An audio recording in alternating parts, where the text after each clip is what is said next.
Hello, আসসালামু আলাইকুম। আমি নাইলা বাড়ি আছি আপনাদের সাথে, আপনাদের ওয়েলনেস কাউন্সিলর ফ্রম ক্লিনিক 21। এইটা হচ্ছে আপনারা যেটা দেখতে পাচ্ছেন, এটা হচ্ছে পেলভিক ফ্লোর মাসল।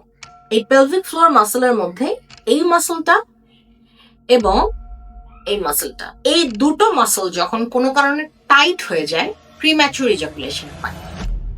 এখন এই যে এই মাসল যখন টাইট হয়ে যাচ্ছে, প্রিম্যাচুর ইজাকুলেশন হচ্ছে, তখন আমরা কি করি? তখন আমরা সাজেশন দিই যে আপনি এটা সমস্যার সমাধান কিভাবে।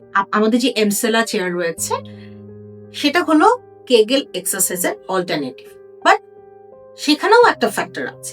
একটা কেগেল এক্সারসাইজ হলেই যে আপনার স্পেসিফিক রিজিয়নে কাজ করবে তা কিন্তু না।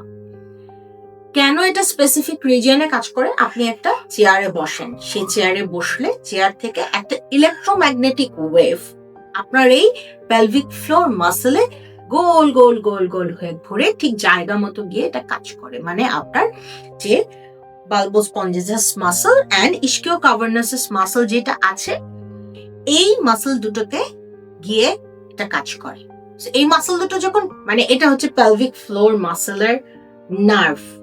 আপনারা দেখেন, আমি এখানে নার্ভ গুলো দেখাচ্ছি। ইস্কিও কাভার্নাসাস মানে বালবোস স্পঞ্জিসাস এন্ড ইস্কিও কাভার্নাসাস মাসল যেগুলো আছে, এটার মধ্যে যে পুডেন্টাল নার্ভ, মূল যে নার্ভটা আছে, সেই মূল নার্ভের মধ্যে, এই মূল নার্ভটা কোথায় গিয়ে ঠেকে জানেন? এই নার্ভটা ঠেকে এটার মাথায়, মানে গ্ল্যান্সে।